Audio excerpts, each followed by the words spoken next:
But I definitely think AI is going to take over for humans. And I have my talking points. So sit with me for a second, don't click away, and let's get into it. What's good, everybody? This is your boy Big Manny, coming from Beyond the Blur. Welcome to the Blur, where tech, science, and AI is our brand. Let's get it. One thing I definitely wanted to dive into, I definitely wanted to put this out there, not in a very scaring way, but I definitely think AI is going to take over for humans. And I have my talking points. So sit with me for a second, don't click away, and let's get into it. All right, like I said, I truly think AI is going to take over for humans. This is just going to completely take over. It's not going to be loud. It's not going to be a big bang. It's going to be a slow and methodical thing. It's going to be something that we just slowly give to AI. And in return, it ultimately is going to replace humans. So here are a couple of reasons why, and here's number one. AI will monopolize the creative space. Already so many creators using AI to create the art that it pushes to you. And for me, I guess being a 90s baby, if you lacked in the area and you didn't know how to draw, you will go grab an artist and put him on your team. If you wasn't a singer or a songwriter, you found a producer and you put him on your team, and you guys collaborated together and you created something beautiful.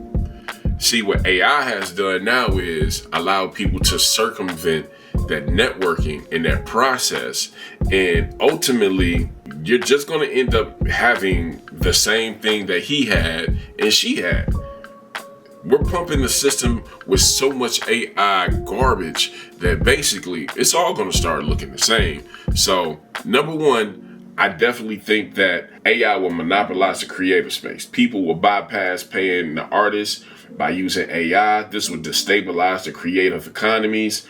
AI will flood platforms with content, burying human work. Originality is replaced by mass-produced output, and creative gig workers, so designers, writers, animators like I said, they're all going to get replaced by something everybody got access to. And for a lot of people who hop on it early, you may make a little money, but that money will dry up. Number two, efficiency is going to be valued over humanity.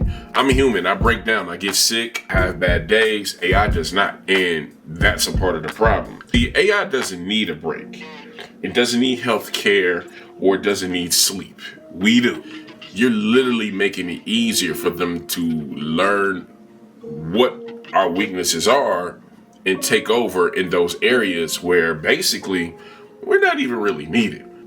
Companies see humans as slow, expensive, and emotional. Humans slow the process down for productivity a lot.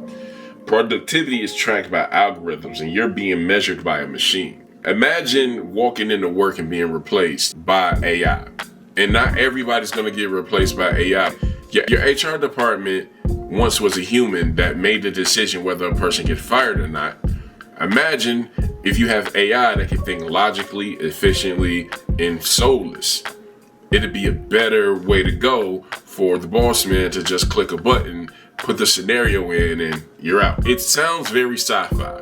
It sounds very crazy, but in a world where we've seen crazier stuff, trust me, it can happen. Not too long ago, they finally told us that UFOs, quote unquote, existed, and it went over everybody's head and nobody cared.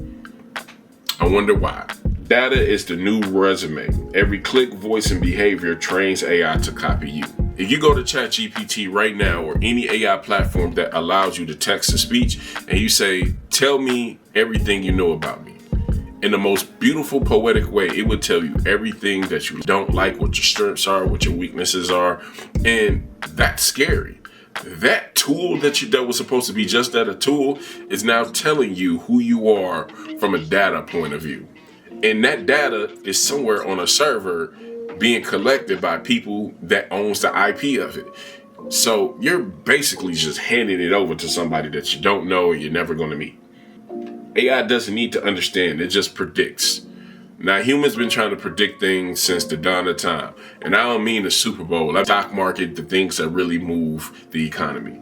Well, a lot of times we're wrong. And I'm sure if it's by 1%, that's a huge jump. That's a lot of money being moved, a lot of money being made, and a lot of errors not being made.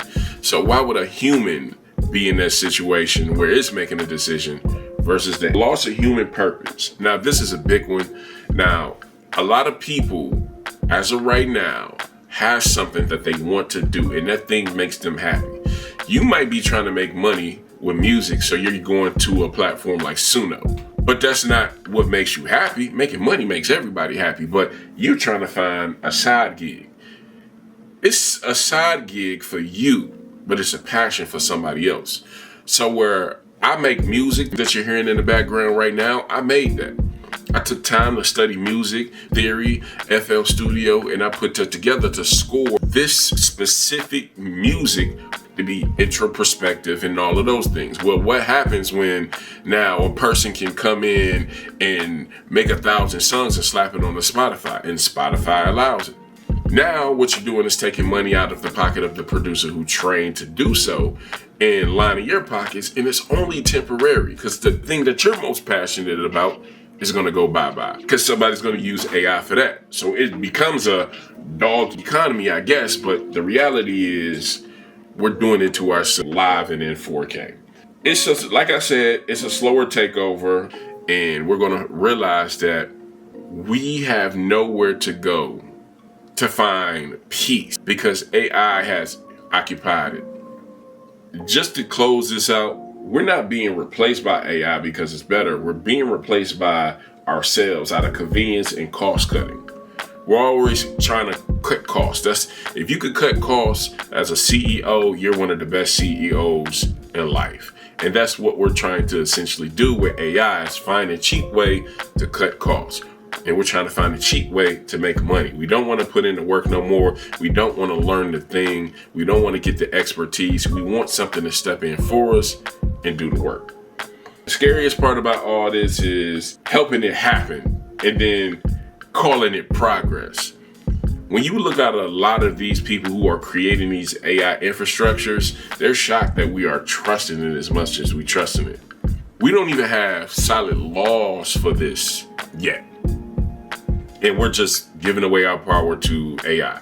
And for me, that's what makes all of this very terrifying, because we're going to wake up one day, even if we're 80 years old somewhere, and we're going to realize a world that we have slowly destroyed. Creatively, emotionally, it's going to be soulless. Basically, welcome to the Matrix.